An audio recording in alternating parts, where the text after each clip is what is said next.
কোকৰাঝাৰৰ ঢোলমাৰাত ৰহস্যজনকভাৱে পানীত পৰি মৃত্যু হোৱা 2 ছাত্ৰীৰ উচ্চ পৰ্যায়ৰ তদন্তৰ দাবীৰে স্থানীয় ৰাইজৰ প্ৰতিবাদী শোভাযাত্ৰা। এই মাহৰ 21 মেত লালকৃষ্ণ দ্বিতীয় খণ্ডৰ গাঁও সংলগ্ন চাহ বাগানৰ পুখুৰীৰ পানীত ৰহস্যজনকভাৱে উদ্ধাৰ হৈছিল দুগৰাকী ছাত্ৰী ক্ৰমে অনামিকা ৱাৰা আৰু সবিতা লাকৰাৰ মৃতদেহ। পৰৱৰ্তী সময়ত পানীত পৰি মৃত্যু হৈছিল বুলি মৰণোত্তৰ পৰীক্ষাৰ প্ৰতিবেদন আহিছিল, কিন্তু স্থানীয় ৰাইজে উচ্চ পৰ্যায়ৰ তদন্তৰ দাবীৰে আজি এক প্ৰতিবাদী সমদল বাহিৰ কৰে ঢোলমাৰাত। ঢোলমাৰা দুৰ্গা মন্দিৰৰ পথৰৰ পৰা আৰম্ভ হৈ ঢোলমাৰা বজাৰ তিনিআলি অন্ত পৰে সমদলটো। এই প্ৰতিবাদত আশাৰ নেতাকৰ্মীসকলৰ লগতে সহযোগ কৰে বিভিন্ন দল সংগঠনে।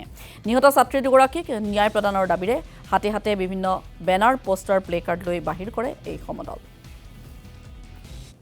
কোকৰাঝাৰ জিলাৰ ঢোলমাৰা অঞ্চলত যোৱা 21 তাৰিখে যি এটা মৰ্মাহিত ঘটনা সকলো আমাৰ অসমৰ সকলোকে পৃথিৱীৰ সকলোকে যি কঁপাই তুলিলে, যি আমাৰ দুজন জীয়ৰী আমাৰ দুজন ছোৱালী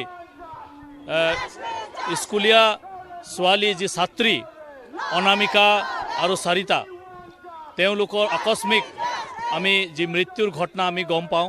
আৰু এই ঘটনাটোৰ হোৱাৰ পাছত যিখিনি আমি দেখা পাইছোঁ যে আমি সহজে এই ঘটনাটোক আমি এটা ঘটনা বুলি আমি ল'ব পৰা নাই।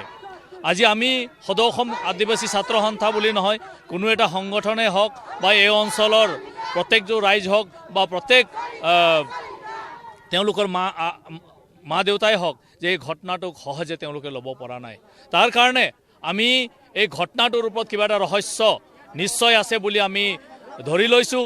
আৰু অনামিকা আৰু চাৰিতাৰ যে ন্যায় পাব লাগে, যে উচিত ন্যায় পাব লাগে, তাৰ কাৰণে উচ্চ পৰ্যায়ৰ তদন্ত হ'ব লাগে বুলি আমি সদৌ অসম আদিবাসী ছাত্ৰ সন্থা আৰু আমি সকলো দল সংগঠনে আমি বিচাৰিছোঁ।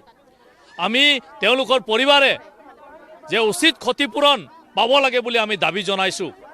আৰু যিসকলক এৰেষ্ট কৰা হৈছে, যিসকলক আজি কৰায়ত্ব কৰা হৈছে, তেওঁলোকৰ ওপৰত উচিত তদন্ত কৰিব লাগিব। আমি কোৱা নাই যে তেওঁলোকেই মাত্ৰ দোষী হ'ব পাৰে, ইয়াৰ আঁৰত আৰু কোনোবা ৰহস্য সোমাই থাকিব পাৰে। তাৰ কাৰণে এটা উচ্চ পৰ্যায়ৰ তদন্ত আমাক লাগিবই। কিন্তু